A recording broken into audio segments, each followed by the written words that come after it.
Hello माँ। मैं राजू बोल रहा हूँ। कैसी हो माँ? मैं मैं ठीक हूँ बेटे। ये बताओ तुम और बहू दोनों कैसे हो? हम दोनों ठीक है। माँ आपकी बहुत याद आती है। अच्छा सुनो माँ, मैं अगले महीने इंडिया आ रहा हूँ तुम्हें लेने। क्या? हाँ माँ, अब हम सब साथ ही रहेंगे। नीतू कह रही थी माजी को अमेरिका ले आओ, वहाँ अकेली बहुत परेशान हो रही होंगी। हेलो, सुन रही हो माँ? हाँ हाँ बेटे। बूढ़ी आंखों से खुशी की अश्रुधारा बह निकली। बेटे और बहू का प्यार नस नस में दौड़ने लगा।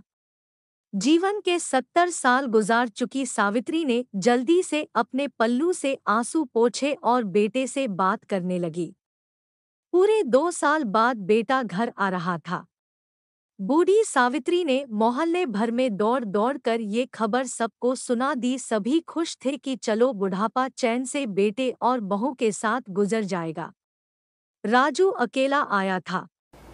उसने कहा कि माँ, हमें जल्दी ही वापस जाना है, इसलिए जो भी रुपया पैसा किसी से लेना है वो लेकर रख लो, और तब तक मैं किसी प्रॉपर्टी डीलर से मकान की बात करता हूँ। मकान? माँ ने पूछा। हाँ माँ, अब ये मकान बेचना पड़ेगा वरना कौन इसकी देखभाल करेगा। हम सब तो अब अमेरिका में ही रहेंगे। बूढ़ी आंखों ने मकान के कोने कोने को ऐसे निहारा जैसे किसी अबोध बच्चे को सहला रही हो। आनन फानन और औने पौने दाम में राजू ने मकान बेच दिया। सावित्री देवी ने वो जरूरी सामान समेटा जिससे उनको बहुत ज्यादा लगाव था। राजू टैक्सी मंगवा चुका था। एयरपोर्ट पहुंचकर राजू ने कहा, माँ तुम यहाँ बैठो, मैं अंदर जाकर सामान की जांच और बोर्डिंग और वीजा का काम निपटा लेता हूँ। ठीक है बेटे। सावित्री देवी वहीं पास की बेंच पर बैठ गई। काफी समय बीत चुका था। बाहर बैठी सावित्री देवी बार बार उस दरवाजे की तरफ देख रही थी जिसमें राजू गया था, लेकिन अभी तक बाहर नहीं आया। शायद अंदर बहुत भीड़ होगी सोचकर बूढ़ी आंखें फिर से टकटकी लगाए देखने लगती। अंधेरा हो चुका था। एयरपोर्ट के बाहर गहमागहमी कम हो चुकी थी। माँ जी, किससे मिलना है? एक कर्मचारी ने वृद्धा से पूछा।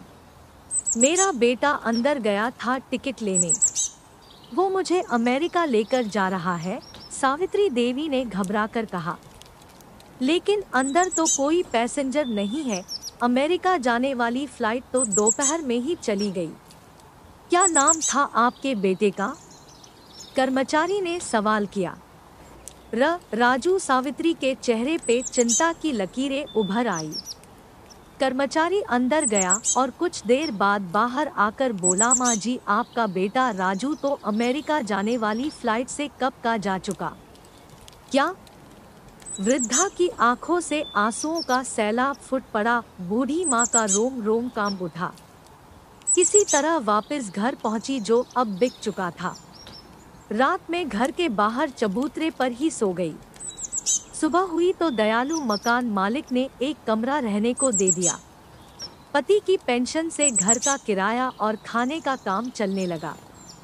समय गुजरने लगा। एक दिन मकान मालिक ने वृद्धा से पूछा, माँ जी, क्यों नहीं आप अपने किसी रिश्तेदार के यहाँ चली जाए? अब आपकी उम्र भी, फिर कौन उसका ख्याल रखेगा।